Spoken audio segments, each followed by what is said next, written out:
Part 3. It was now night, in that redoubtable wood of monstrous trees, but because of the phosphorescence one might travel as well as by day, wherefore Carter set out upon the well-known route toward Selphais, in Uth Nargai beyond the Tenarian hills. And as he went he thought of the zebra he had left tethered to an ash tree on Engranic in far-away Oriab so many eons ago, and wondered if any larva-gatherer had fed and released it. And he wondered, too, if he would ever return to Baharner and pay for the zebra that was slain by night in those ancient ruins by Yath's shore, and if the old tavern-keeper would remember him. Such were the thoughts that came to him in the air of the regained upper dreamland. But presently his progress was halted by a sound from a very large hollow tree. He had avoided the great circle of stones, since he did not care to speak with Zooks just now, but it appeared from the singular fluttering in that huge tree that important councils were in session elsewhere.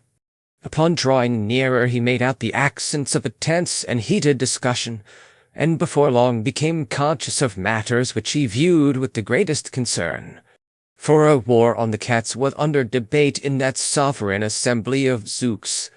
It all came from the loss of the party which had sneaked after Carter to Alfar, and which the cats had justly punished for unsuitable intentions. The matter had long rankled, and now, within at least a month,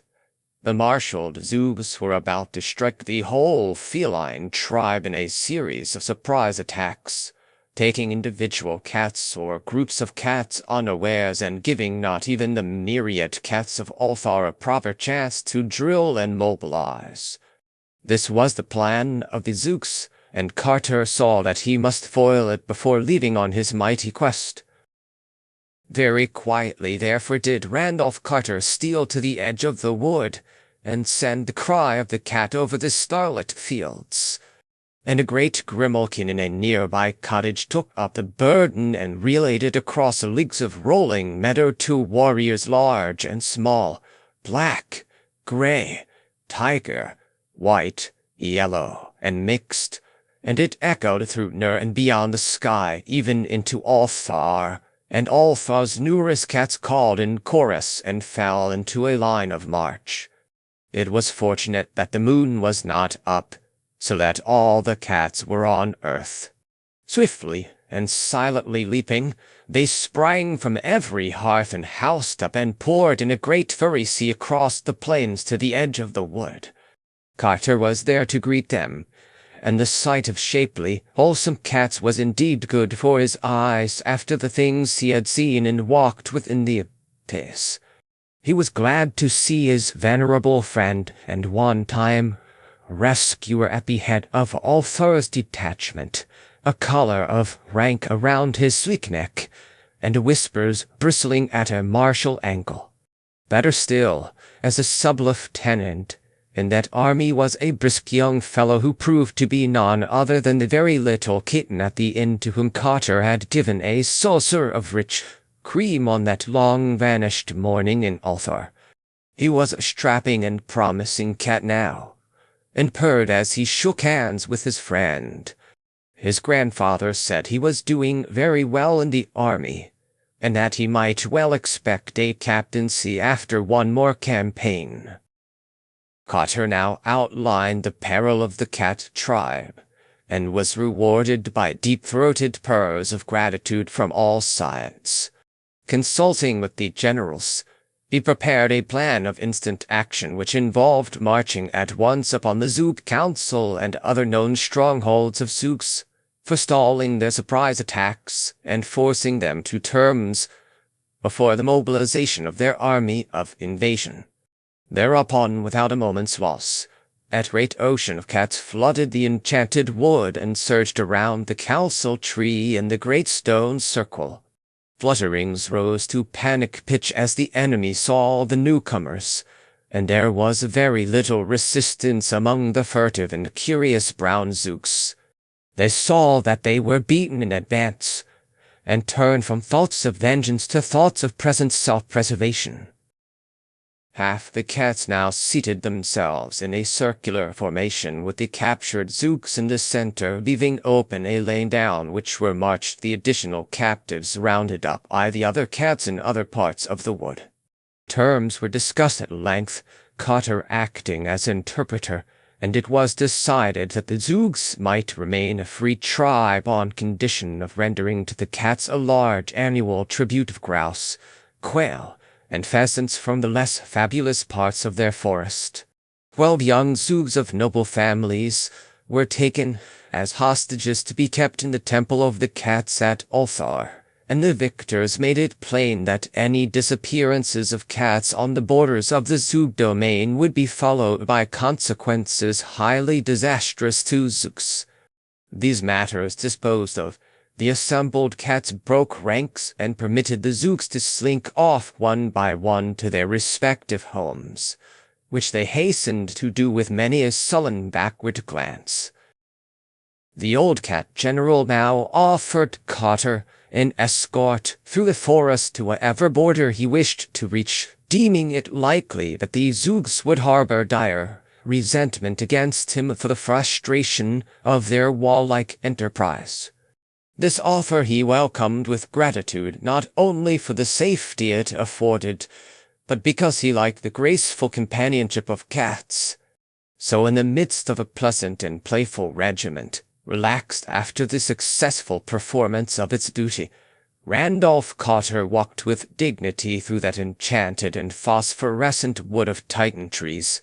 talking of his quest with the old general and his grandson, whilst others of the band indulged in fantastic gambols or chased fallen leaves that the wind drove among the fungi of the primeval floor.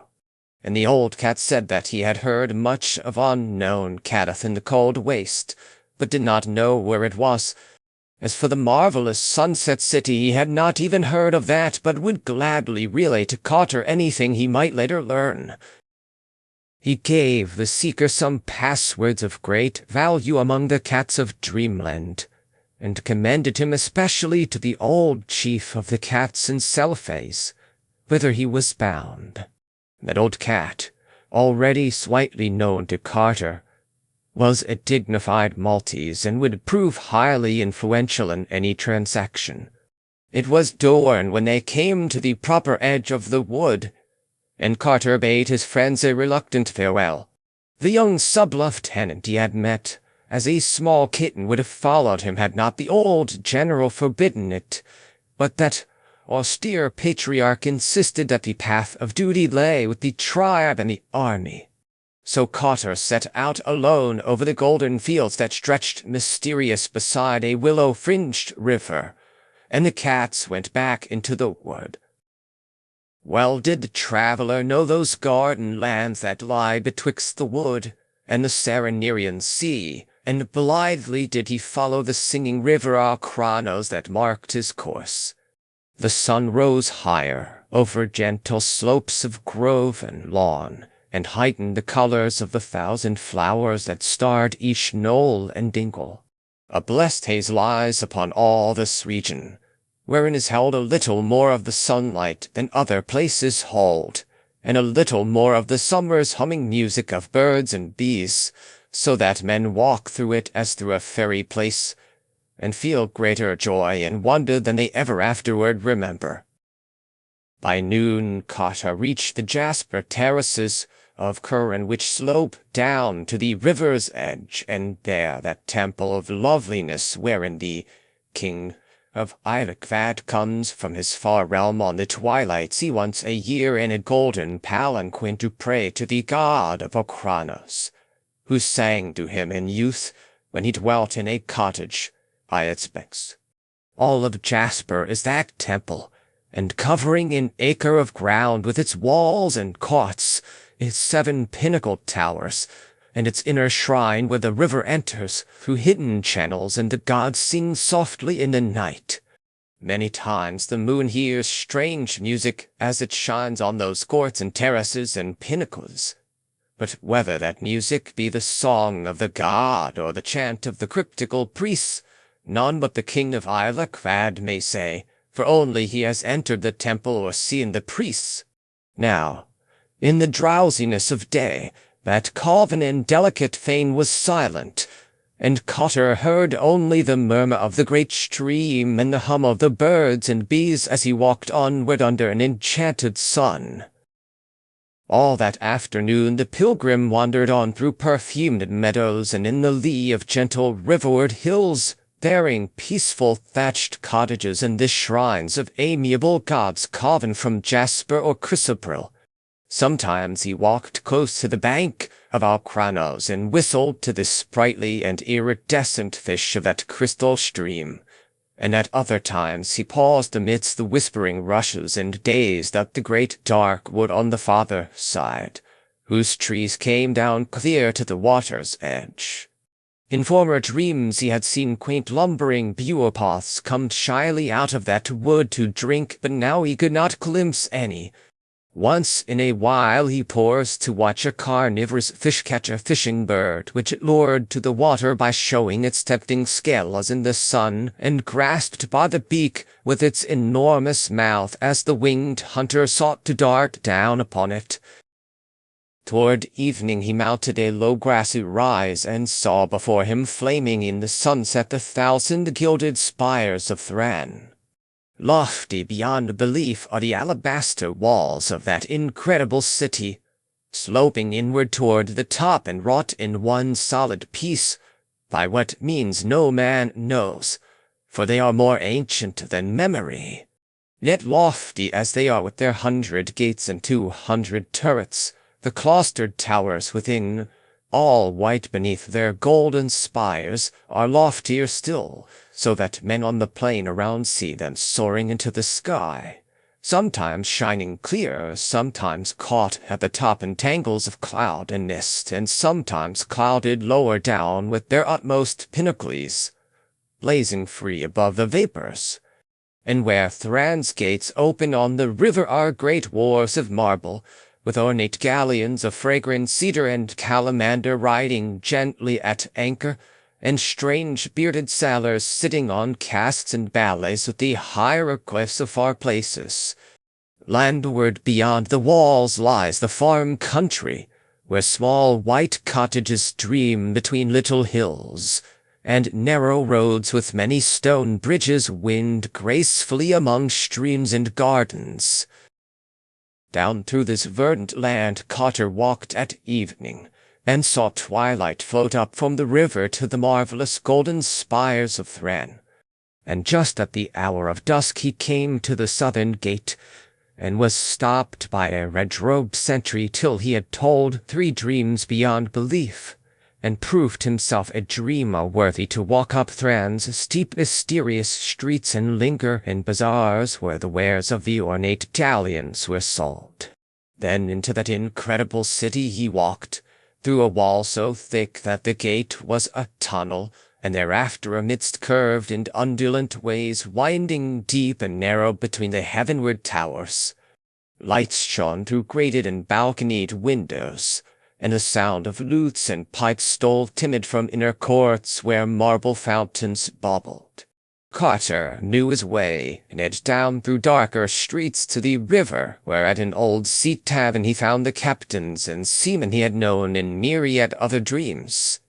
There he bought his passage to Celephes on a great green galleon,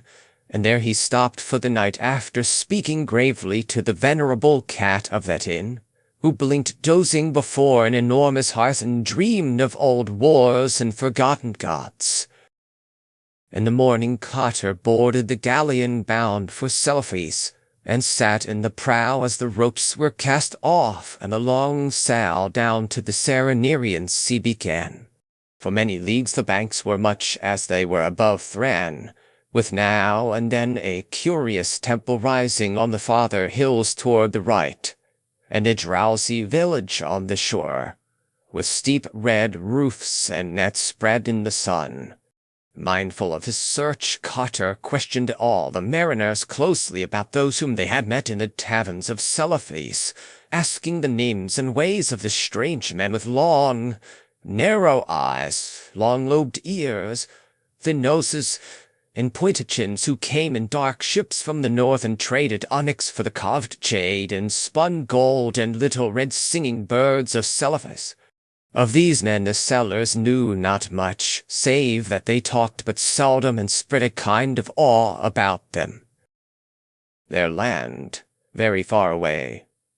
was called Ganok, and not many people cared to go thither because it was a cold twilight land and said to be close to unpleasant Leng, although high impassable mountains towered on the side where Leng was thought to lie,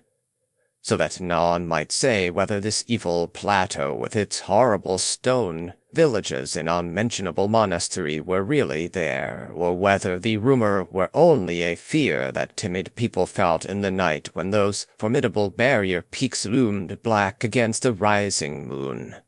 Certainly, men reached Leng from very different oceans.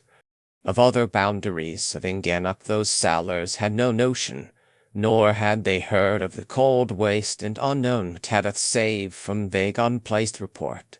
And of the marvelous sunset city which Carter sought they knew nothing at all. So the traveler asked no more of far things, but bided his time till he might talk with those strange men from cold and twilight Ganok who are the seed of such gods as carve their features on Angranik. Late in the day the galleon reached those bends of the river which traverse the perfumed jungles of Kled. Here Carter wished he might disembark, for in those tropic tangles sleep wondrous palaces of ivory, lone and unbroken, where once dwelt fabulous monarchs of a land whose name is forgotten. Spells of the Elder Ones keep those places unharmed and undecayed,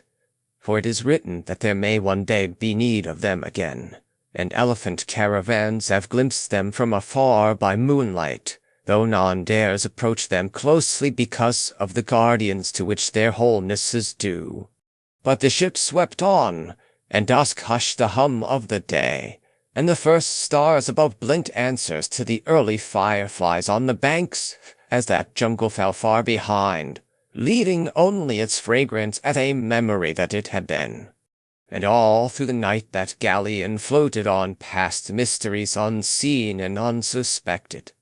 Once a lookout reported fires on the hills to the east, but the sleepy captain said they had better not be looked at too much, since it was highly uncertain just who or what had lit them.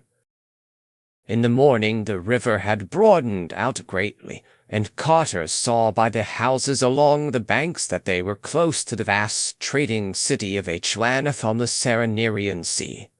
Here the walls are of rugged granite, and the houses peakedly fantastic with beamed and plastered gables. The men of Dreamlands are more like those of the waking world than any others in Dreamland, so that the city is not sought except for barter but is prized for the solid work of its artisans. The wharves of Dreamlands are of oak,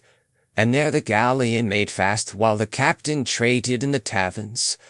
Carter also went ashore, and looked curiously upon the rutted streets where wooden ox carts lumbered and feverish merchants cried their wares vacuously in the bazaars.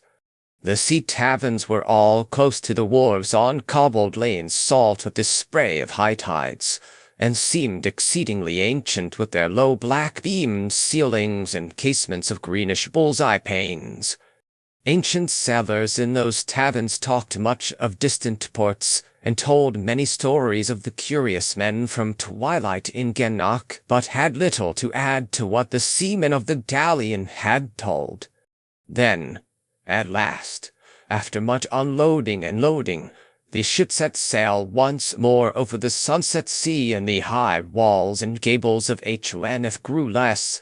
as the last golden light of day lent them a wonder and beauty beyond any that men had given them. 2 nights and 2 days the galleon sailed over the Serenerian Sea, sighting no land and speaking but one other vessel. Then, near sunset of the second day, there loomed up ahead the snowy peak of Aaron with its ginkgo tree swaying on the lower slopes, and Carter knew that they were come to the land of Uthnargai, and the marvelous city of Celophace. Swiftly there came into sight the glittering minarets of that fabulous town, and the untarnished marble walls of their bronze statues, and the great stone bridge where Nerex joys the sea. Then rose the green gentle hills behind the town, with their groves and gardens of asphodels and the small shrines and cottages upon them, and far in the background the purple ridge of the Tanarians, potent and mystical, behind which lay forbidden ways into the waking world and toward other regions of dream. The harbor was full of painted galleys, some of which were from the marble cloud city of Seranion, that lies in ethereal space beyond where the sea meets the sky, and some of which were from more substantial ports on the oceans of Dreamland. Among these the steersman threaded his way up to the spice-fragrant wharves, where the galleon made fast in the dusk as the city's million lights began to twinkle out over the water. Ever new seemed this deathless city of vision, for here time has no power to tarnish or destroy. As it has always been, still the turquoise temple of Nath-Harthath, and the 80 Archidreath priests are the same who builded it 10 years ago. Shining still is the bronze of the great gates, nor are the onyx pavements ever worn or broken. And the great bronze statues on the walls look down on merchants and camel drivers older than fable, yet without one gray hair in their forked beards. Carter did not at once seek out the temple or the palace or the citadel, but stayed by this seaward wall among traders and sailors. And when it was too late for rumors and legends, he sought out an ancient tavern he knew well, and rested with dreams of the gods on unknown Kadath whom he sought. The next day he searched all along the quays for some of the strange mariners of Ingenak, but was told that none were now in port, their galley not being due from the north for full 2 weeks. He found, however, an Orobonian sailor who had been to Ingenak and had worked in the onyx quarries of that twilight place, and this sailor said there was certainly a desert to the north of the peopled region which everybody seemed to fear and shun. The Thorobonian opined that this desert led around the utmost rim of impassable peaks into Lang's horrible plateau, and that this was why men feared it, though he admitted there were other vague tales of evil presences and nameless sentinels. Whether or not this could be the fabled waste where an unknown Kadath stands he did not know, but it seemed unlikely that those presences and sentinels, if indeed they truly existed, were stationed for naught. On the following day Carter walked up the street of the Pillars to the turquoise temple and talked with the high priest. Though Nath-Harthath is chiefly worshipped in Celophace, all the great ones are mentioned in diurnal prayers, and the priest was reasonably versed in their moods. Like Athel in distant Althar, he strongly advised against any attempt to see them, declaring that they are testy and capricious, and subject to strange protection from the mindless other gods from outside, whose soul and messenger is a crawling chaos in Arlathoterp. Their jealous hiding of the marvelous sunset city showed clearly that they did not wish Carter to reach it, and it was doubtful how they would regard a guest whose object was to see them and plead before them. No man had ever found Kadath in the past, and it might be just as well if none ever found it in the future. Such rumors as were told about that onyx castle of the Great Ones were not by any means reassuring. Having thanked the orchid-crowned high priest, Carter left the temple and sought the bazaar of the she-butchers, where the old chief of Celophace cast dwelt sleek and contented. That grey and dignified being was sunning himself on the onyx pavement, and extended a languid paw as his caller approached. But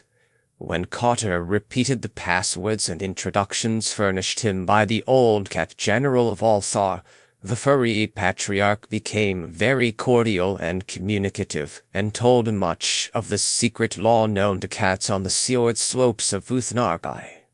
Best of all, he repeated several things told him furtively by the timid waterfront cats of Celophace about the men of Ingenak, on whose dark ships no cat will go. It seems that these men have an aeronaut of earth about them. But that is not the reason why no cat will sail on their ships. The reason for this is that Kadath holds shadows which no cat can endure, so that in all that cold twilight realm there is never a cheering purr or a homely mew. Whether it be because of things wafted over the impassable peaks from hypothetical Lang, or because of things filtering down from the chilly desert to the north, none may say, but it remains a fact that in that far land there broods a hint of outer space which cats do not like, and to which they are more sensitive than men. Therefore they will not go on the dark ships that seek the basalt keys of Kadath. The old chief of the cats also told him where to find his friend King Curanes, who in Carter's latter dreams had reigned alternately in the rose-crystal palace of the 70 Delights at Celophase and in the turreted cloud castle of sky-floating Seranian. It seems that he could no more find content in those places, but had formed a mighty longing for the English cliffs and downland of his boyhood, where in little dreaming villages England's old songs hover at evening behind lattice windows, and where great church towers peep lovely through the verdure of distant valleys. He could not go back to these things in the waking world because his body was dead, but he had done the next best thing and dreamed a small tract of such countryside in the region east of the city, where meadows roll gracefully up from the sea cliffs to the foot of the Tenarian hills. There he dwelt in a grey Gothic manor house of stone looking on the sea, and tried to think it was ancient Trevor Towers. He was born in where 13 generations of his forefathers had first seen the light. And on the coast nearby he had built a little Cornish fishing village with steep cobbled ways, settling therein such people as had the most English faces, and seeking ever to teach them dear remembered accents of old Cornwall fishers. And in a valley not far off he had reared a great Norman abbey whose tower he could see from his window, placing around it in the churchyard grey stones, with the names of his ancestors carved thereon, and with a moss somewhat like old England's moss. For though Curanes was a monarch in the land of Dream, with all imagined pomps and marvels, splendors and beauties, ecstasies and delights, novelties and excitements at his command, he would gladly have resigned forever the whole of his power and luxury and freedom for one blessed day as a simple boy in that pure and quiet England, that ancient, beloved England which had molded his being and of which he must always be immutably a part. So when Carter bade that old great chief of the cats adieu, he did not seek the terraced palace of rose crystal, but walked out the eastern gate and across the daisied fields toward a peaked gable which he glimpsed through the oaks of a park sloping up to the sea cliffs. And in time he came to a great hedge and a gate with a little brick lodge. When he rang the bell there hobbled to admit him no robed and anointed lackey of the palace, but a small stubbly old man in a smock, who spoke as best he could in the quaint tones of far Cornwall. And Cutter walked up the shady path between trees as near as possible to England's trees, and climbed the terraces among gardens set out as in Queen Anne's time.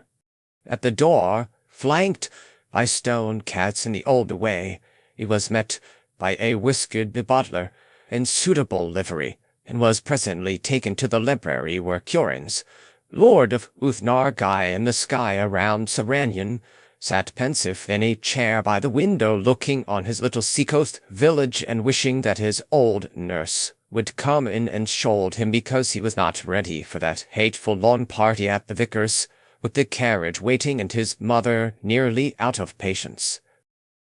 Curanes, clad in a dressing-gown of the sort favoured by London tailors in his youth, rose eagerly to meet his guest, for the sight of an Anglo-Saxon from the waking world was very dear to him, even if it was a Saxon from Boston, Massachusetts, instead of from Cornwall.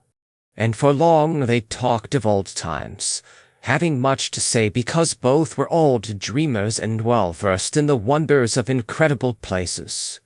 Curins, indeed, had been out beyond the stars in the ultimate void, and was said to be the only one who had ever returned sane from such a voyage.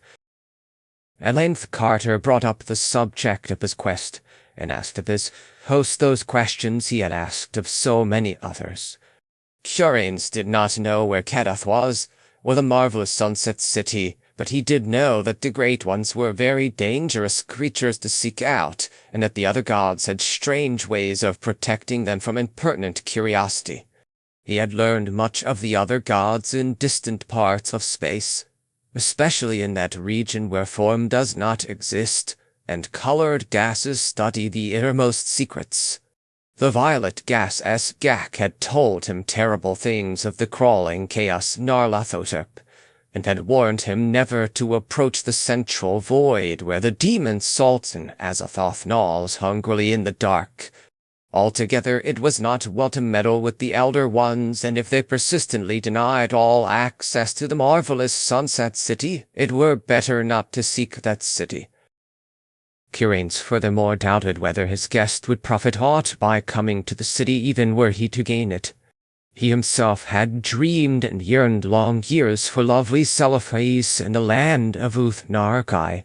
and for the freedom and color and high experience of life devoid of its chains, conventions, and stupidities.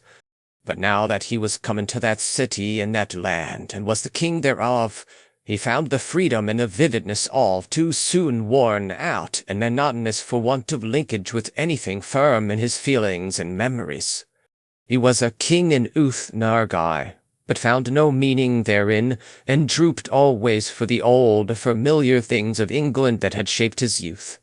All his kingdom would he give for the sound of Cornish church bells over the downs, and all the 1,000 minarets of Cephais for the steep homely roofs of the village near his home.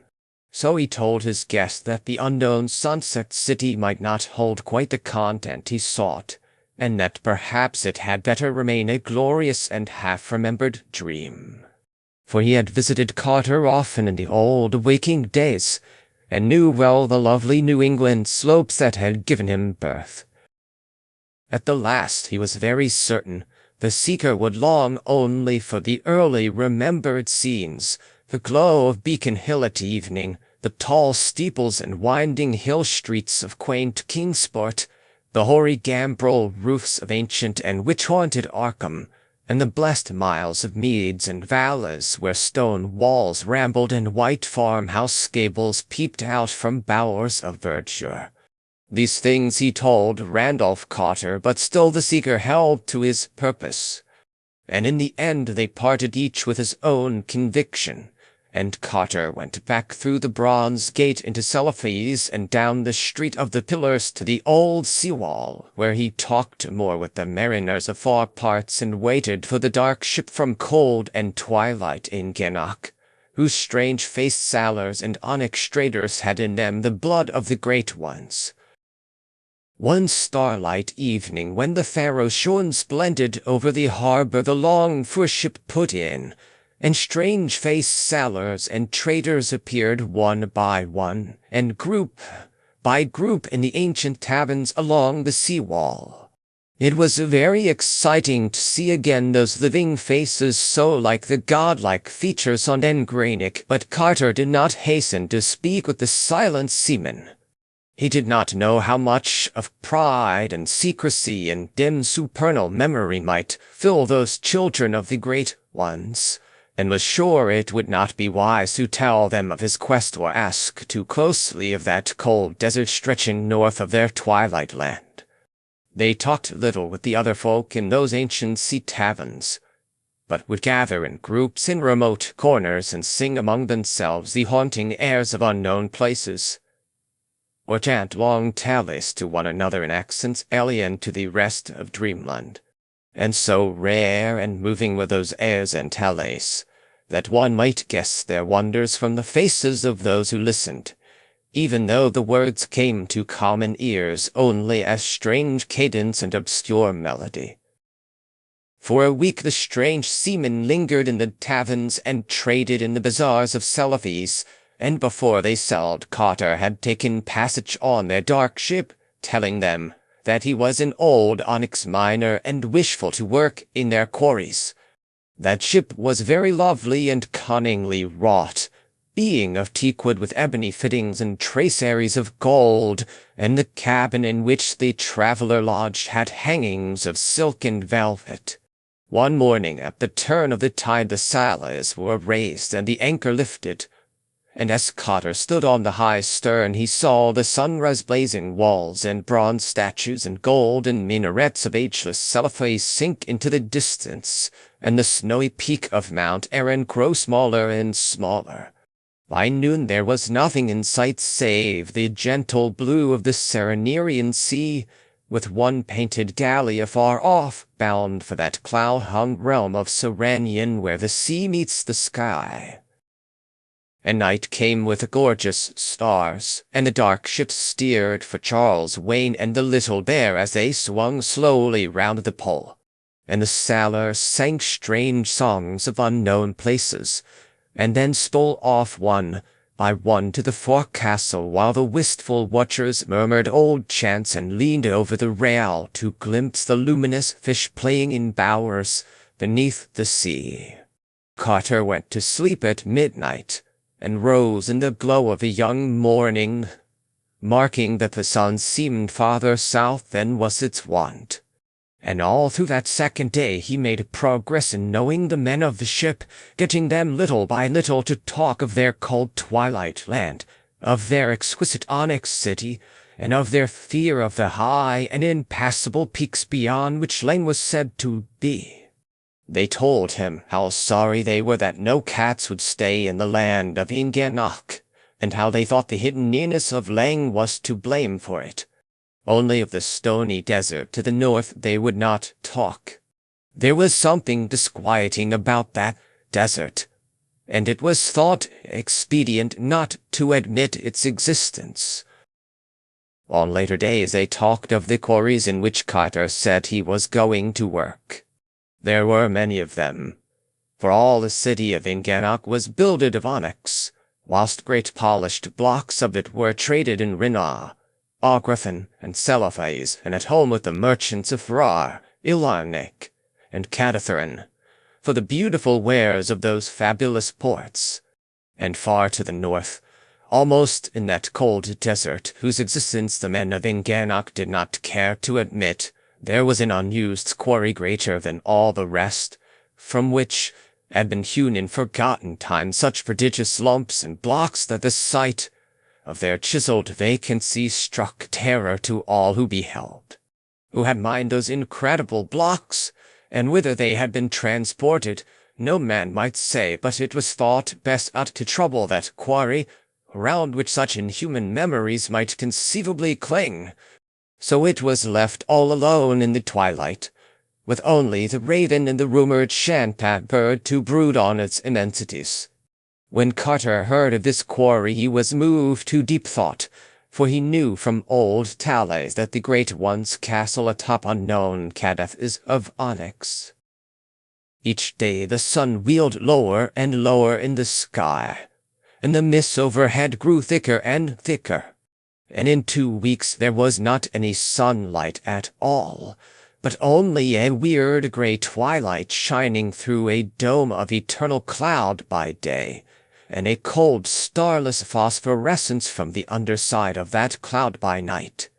On the 20th day a great jagged rock in the sea was sighted from afar, the first land glimpsed since Erin's snowy peak had dwindled behind the ship. Carter asked the captain the name of that rock, but was told that it had no name and had never been sought by any vessel because of the sounds that came from it at night.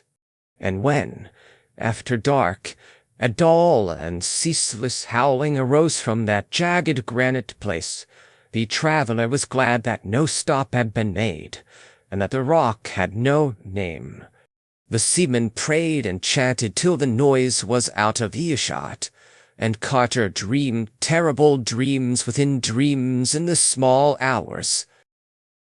2 mornings after that there loomed far ahead and to the east a line of great grey peaks whose tops were lost in the changeless clouds of that twilight world. And at the sight of them the sailors sang glad songs, and some knelt down on the deck to pray, so that Carter knew they were come to the land of Inganoch and would soon be moored to the basalt quays of the great town bearing that land's name. Toward noon a dark coastline appeared, and before 3 o'clock there stood out against the north the bulbous domes and fantastic spires of the onyx city. Rare and curious did that archaic city rise above its walls and quays, all of delicate black with scrolls, footings, and arabesques of inlaid gold. Tall and many-windowed were the houses, and carved on every side with flowers and patterns whose dark symmetries dazzled the eye with a beauty more poignant than light. Some ended in swelling domes that tapered to a point, others in terraced pyramids whereon rose-clustered minarets displaying every phase of strangeness and imagination.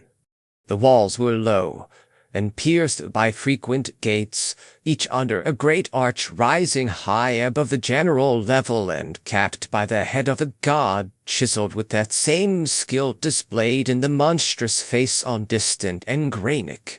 On a hill in the center rose a 16-angled tower greater than all the rest and bearing a high pinnacled belfry resting on a flattened dome. This, the seamen said, was the temple of the Elder Ones and was ruled by an old high priest sad with inner secrets. At intervals the clang of a strange bell shivered over the onyx city, answered each time by a peal of mystic music made up of horns, viols, and chanting voices. And from a row of tripods on a gallery round the high dome of the temple there burst flares of flame at certain moments, for the priests and people of that city were wise in the primal mysteries, and faithful in keeping the rhythms of the great ones as set forth in scrolls older than the Pinacotic manuscripts. As the ship rode past the great basalt breakwater into the harbor, the lesser noises of this city grew manifest, and Carter saw the slaves, sailors, and merchants on the docks. The sailors and merchants were of the strange-faced race of the gods, but the slaves were squat, slant-eyed folk said by rumor to have drifted somehow across or around the impassable peaks from valleys beyond Lang. The wharves reached wide outside the city wall and bore upon them all manner of merchandise from the galleys anchored there,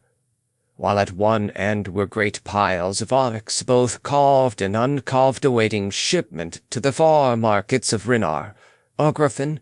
and Selphais. It was not yet evening when the dark ship anchored beside a jutting quay of stone,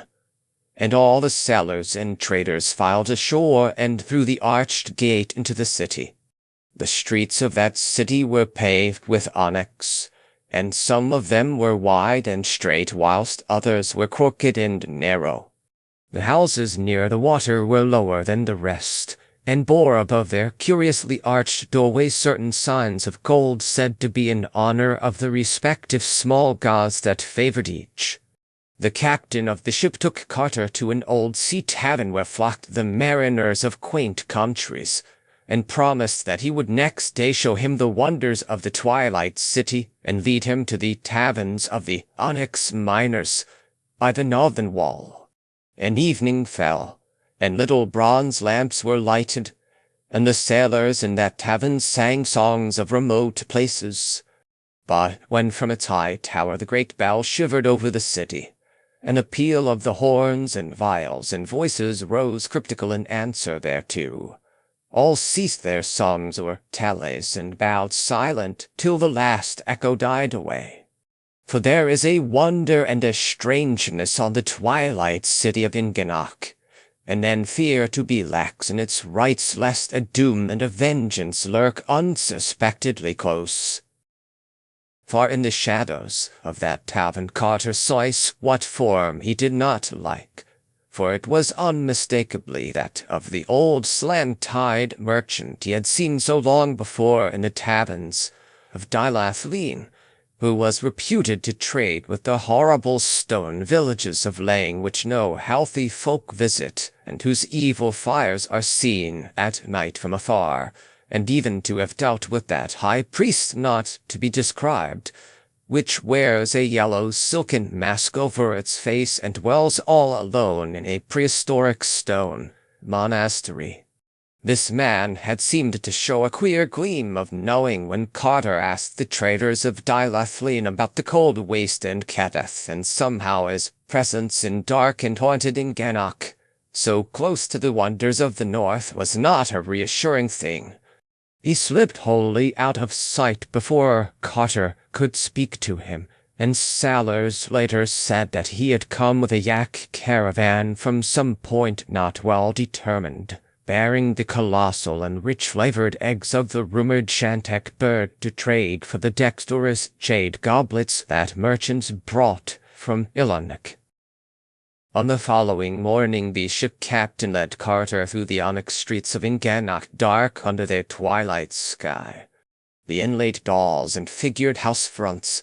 carven balconies and crystal-painted oriels, all gleamed with a somber and polished loveliness, and now and then a plaza would open out with black pillars, colonnades, and the statues of curious beings both human and fabulous. Some of the vistas down long and unbending streets, or through side alleys and over bulbous domes, spires and arabesque roofs, were weird and beautiful beyond words, and nothing was more splendid than the massive height of the great central temple of the Elder Ones, with its 16 column size, its flattened dome, and its lofty pinnacled belfry, overtopping all else, and majestic whatever its foreground. And always to the east, far beyond the city walls and the leagues of pasture land, rose the gaunt grey sides of those topless and impassable peaks across which hideous Lang was said to lie.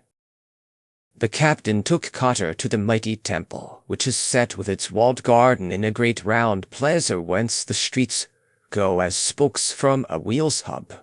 The 7 arched gates of that garden, each having over it a carven face like those on the city's gates, are always open, and the people roam reverently at will down the tiled paths and through the little lanes lined with grotesque termini and the shrines of modest gods.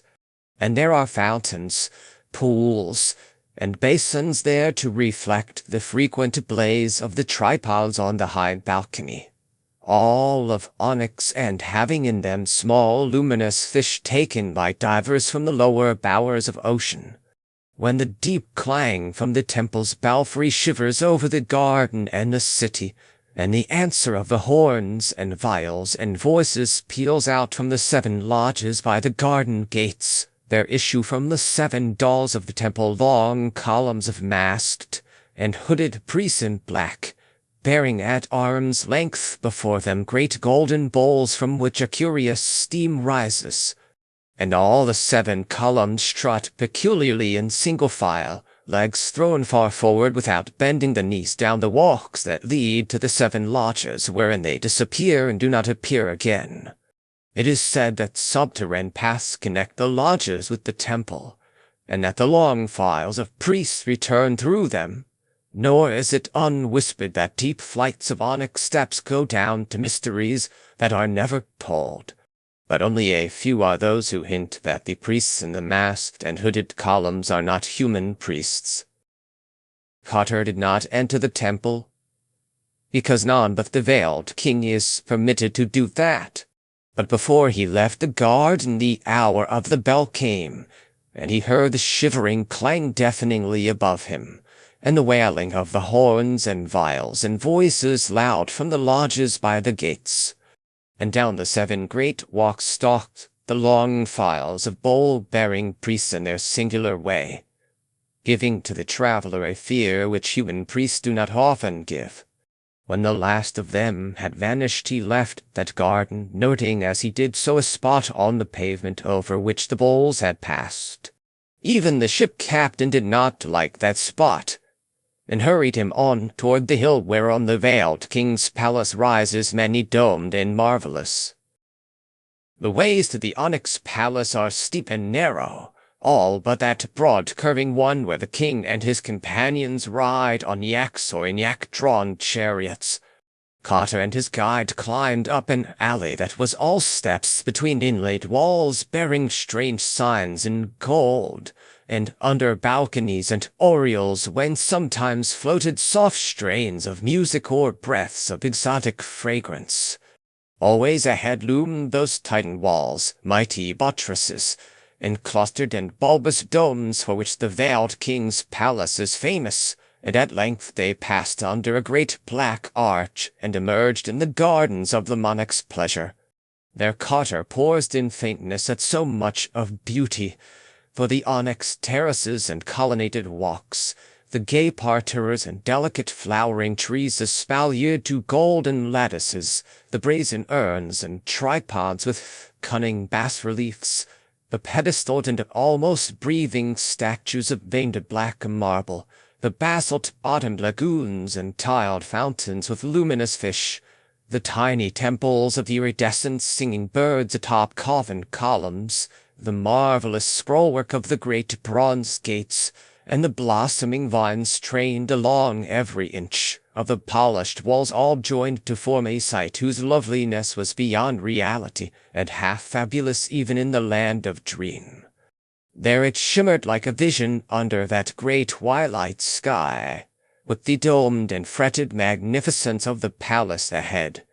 and the fantastic silhouette of the distant impassable peaks on the right, and ever the small birds in the fountains sang, while the perfume of rare blossoms spread like a veil over that incredible garden. No other human presence was there, and Carter was glad it was so. Then they turned and descended again the onyx alley of steps, for the palace itself no visitor may enter, and it is not well to look too long and steadily at the great central dome, since it is said to house the archaic father of all the rumored shantat birds, and to send out queer dreams to the curious. After that the captain took Carter to the north quarter of the town, near the gate of the caravans, where are the taverns of the yak merchants and the onyx miners, and there, in a low-ceiled inn of quarrymen, they said farewell, for business called the captain, whilst Carter was eager to talk with miners about the north. There were many men in that inn, and the traveller was not long in speaking to some of them, saying that he was an old miner of onyx and anxious to know somewhat of Ingenak's quarries. But all that he learnt was not much more than he knew before, for the miners were timid and evasive about the cold desert to the north and the quarry that no man visits. They had fears of fabled emissaries from around the mountains where Lang is said to lie, and of evil presences and nameless sentinels far north among the scattered rocks. And they whispered also that the rumored Shantek birds are no wholesome things, it being indeed for the best that no man has ever truly seen one, for that fabled father of Shanteks in the king's dome is fed in the dark. The next day, saying that he wished to look over all the various mines for himself, and to visit the scattered farms and quaint onyx villages of Inkanak, Carter hired a yak and stuffed great leathern saddle-bags for a journey. Beyond the gate of the caravans the road lay straight betwixt tilled fields, with many odd farmhouses crowned by low domes. At some of these houses the seeker stopped to ask questions, once finding a host so austere and reticent, and so full of an unplaced majesty like to that in the huge features on Engranik, that he felt certain he had come at last upon one of the great ones themselves, or upon one with full 9/10 of their blood, dwelling amongst men. And to that austere and reticent Carter he was careful to speak very well of the gods, and to praise all the blessings they had ever accorded him. That night Carter camped in a roadside meadow beneath a great ligath tree to which he tied his yak, and in the morning resumed his northward pilgrimage. At about 10 o'clock he reached the small domed village of Urg, where traders rest and miners tell their tales, and paused in its taverns till noon. It is here that the great caravan road turns west towards Ceylon, but Carter kept on north by the quarry road. All the afternoon he followed that rising road, which was somewhat narrower than the great highway, and which now led through a region with more rocks than tilled fields. And by evening the low hills on his left had risen into sizable black cliffs, so that he knew he was close to the mining country. All the while the great gaunt sides of the impassable mountains towered afar off at his right, and the farther he went, the worse tales he heard of them from the scattered farmers and traders and drivers of lumbering onyx cars along the way. On the second night he camped in the shadow of a large black crag, tethering his yak to a stake driven in the ground. He observed the greater phosphorescence of the clouds at this northerly point, and more than once thought he saw dark shapes outlined against them. And on the third morning he came in sight of the first onyx quarry, and greeted the men who there labored with picks and chisels. Before evening he had passed 11 quarries, the land being here given over altogether to onyx cliffs and boulders, with no vegetation at all, but only great rocky fragments scattered about a floor of black earth, the grey impassable peaks always rising gaunt and sinister on his right. The third night he spent in a camp of quarrymen whose flickering fires cast weird reflections on the polished cliffs to the west, and they sang many songs and told many tales, showing such strange knowledge of the olden days and the habits of gods that Carter could see they held many latent memories of their sires the great ones. They asked him whither he went and cautioned him not to go too far to the north, but he replied that he was seeking the new cliffs of onyx and would take no more risks than were common among prospectors. In the morning he bade them adieu and rode on into the darkening north, where they had warned him he would find the feared and unvisited quarry whence hands older than men's hands had wrenched prodigious blocks. But he did not like it when, turning back to wave a last farewell, he thought he saw approaching the camp that squat and evasive old merchant with slanting eyes, whose conjectured traffic with Lang was the gossip of distant Eilathlin. After 2 more quarries the inhabited part of Inganok seemed to end, and the road narrowed to a steeply rising yak path among forbidding black cliffs.